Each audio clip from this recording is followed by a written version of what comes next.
Hare Krishna. So Krishna is recommending us and describing it to us different types of foodstuffs. He spoke about Sattvika Ahara, foodstuffs in the mode of goodness. Now Krishna is speaking about Rajasika Ahara. So let's see that in Shloka number 9. Katvam lavanatyushna Tikshna roksha vidhahinah Ahara rajasasyeshta Dukkha shoka maya pradaha.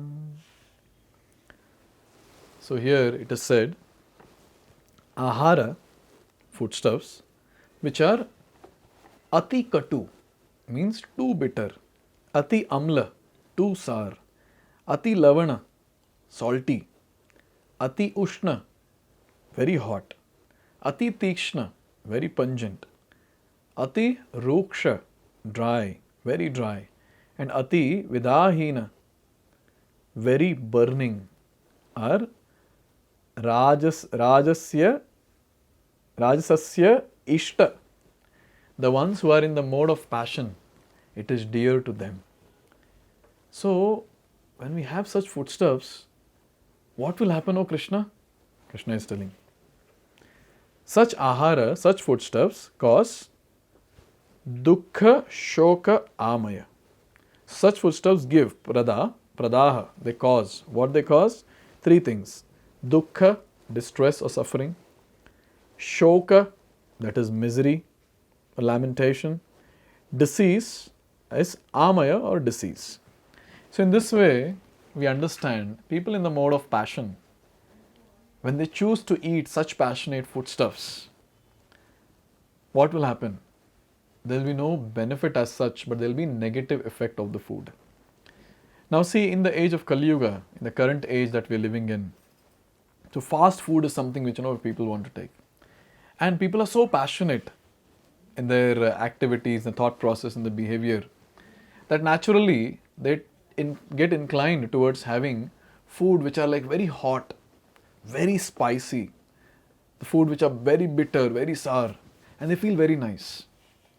See, when such foodstuffs are taken, what happens? So in the body we have 9 holes. We have 2 eyes, 2 nostrils, we have 2 ears, and then we have genital and rectum. So like this we have 9 holes in the body. So, and obviously the mouth. So 9 holes in the body. So when a person eats such foodstuffs, what happens? There will be hot air that will come out of all the 9 holes. And people who are passionate, they'll feel very nice. Oh, that's really nice.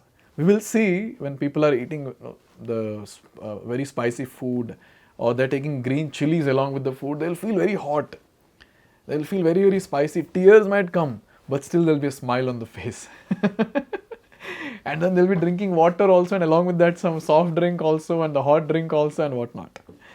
So in this way we see that when the person is eating, at that time itself the person is suffering. And then when the foodstuff goes inside the stomach, and when it spoils the lining in the stomach, then when the ulcer and other things start, the person laments. And the diseases that come, it takes such a long time to cure. There's so many people who suffer, from ulcer and various other stomach-related problems. And any food that is put inside, that will create a lot of problem, lot of trouble. So in this way, when a person has a Rajasic food, it might give some titillation at start.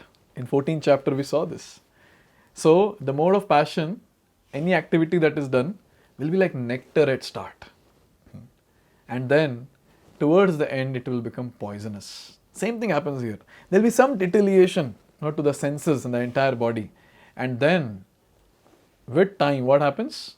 With time, when the diseases come, when the body becomes really very degraded or affected by such foodstuffs, the person suffers. Also, when such passionate foodstuffs one takes, there will be a lot of sensual desires that will creep in. The person will get a lot of anger, and the person will behave very weirdly. So when we have Rajasic foodstuffs, the person in the Rajas, in the mode of passion, he will degrade more and more and more.